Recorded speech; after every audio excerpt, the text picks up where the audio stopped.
Assalamualaikum warahmatullahi wabarakatuh.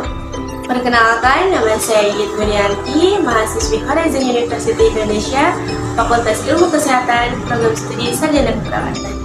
Halo Sobat Sehat, di video kali ini saya akan berbagi sedikit ilmu tentang penyakit diabetes mellitus.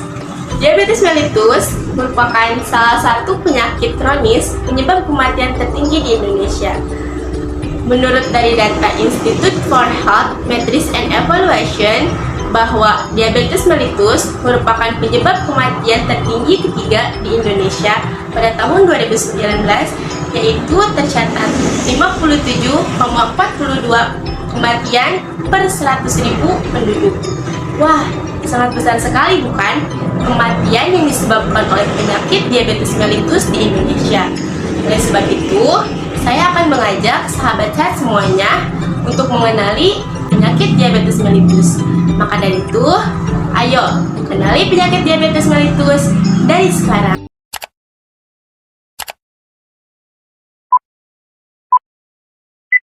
Diabetes mellitus atau yang sering kita kenal dengan kencing manis adalah gangguan metabolisme kronis yang ditandai dengan tingginya kadar gula darah. Gula darah adalah jumlah glukosa yang ada di dalam aliran darah.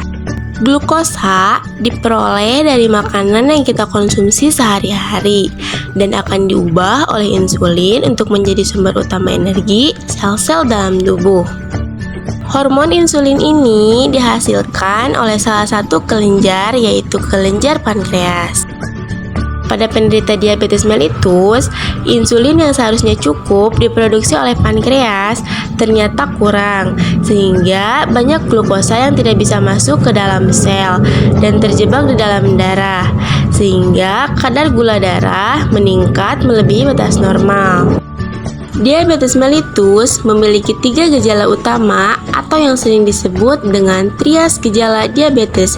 Di antaranya ada polipagi, polidipsi, dan poliuri. Polipagi atau sering makan. Hal ini disebabkan karena sel tidak dapat mengolah gula yang ada di dalam darah, sehingga sel kelaparan dan kekurangan energi.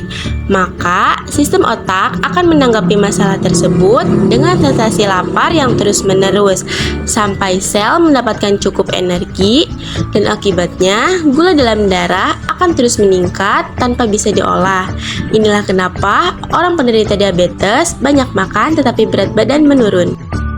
Polidipsi atau sering minum, hal ini disebabkan karena kondisi darah yang terlalu kental akibat gula, dan secara otomatis juga sistem keseimbangan cairan tubuh akan mengurangi kepekatan darah dengan meningkatkan asupan cairan di dalam tubuh. Akan tetapi, tubuh juga memiliki batas tampung untuk menampung cairan yang masuk, sehingga kelebihan cairan yang melampaui batas tampung akan segera dikeluarkan dengan proses berkemih. Tentu saja, hal ini sangat berkaitan dengan gejala yang ketiga, yaitu poliuri. Adapun gejala tambahan yang sering muncul seperti kebas, pegal, gatal, kulit kering, lemas, dan tidak bertenaga, bahkan penglihatan kabur. Cara untuk mengetahui apakah seseorang mengalami diabetes atau tidak, maka perlu dilakukan pemeriksaan langsung dengan pengambilan sampel darah. Pemeriksaan ini dibagi menjadi 3, diantaranya yaitu pemeriksaan gula darah sewaktu. Pemeriksaan ini bisa dilakukan kapan saja. Kedua, yaitu pemeriksaan gula darah puasa. Pemeriksaan ini dilakukan setelah puasa, yaitu lamanya 8 jam. Pemeriksaan yang ketiga yaitu pemeriksaan gula darah postprandial, yaitu dilakukan 2 jam setelah makan. Berapa normal kadar gula darah? Normal gula darah dewasa yaitu gula darah sebelum makan atau setelah puasa 8 jam yaitu 70-100 mg per desiliter. Untuk gula darah 2 jam setelah makan yaitu kurang dari 140 mg per desiliter. Dan untuk gula darah sewaktu yaitu kurang dari 200 mg per desiliter. Pada penderita diabetes, tentunya harus menjaga gula darah agar tetap stabil, karena tingginya gula dalam darah sangat beresiko tinggi pada rusaknya pembuluh darah, sehingga akan mengakibatkan terganggunya fungsi organ tubuh. Alhasil akan terjadi komplikasi, yaitu bisa terjadinya stroke, kebutaan pada mata, serangan jantung, gagal ginjal, dan infeksi luka pada kaki yang berakhir amputasi. Bagaimana sahabat sehat? Sudah kenal semua ya dengan penyakit diabetes mellitus? Nah, cara pencegahannya sangat mudah sekali loh. Yang penting kita harus terurus, yaitu terus aktivitas fisik selama 30 menit per hari. Nyahkan asap rokok.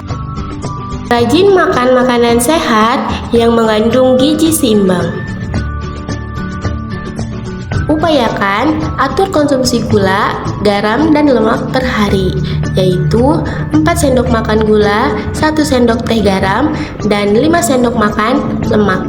Rajin cek gula darah, ukur berat badan, selamatkan jiwa, kelola stres. Gula bukanlah hal yang harus kita hindari, tetapi konsumsinya perlu kita batasi agar tidak berlebihan. Marilah kita rawat tubuh kita, jangan biarkan diabetes menghalangi jalan kita untuk menikmati hidup. Terima kasih. Wassalamualaikum warahmatullahi wabarakatuh.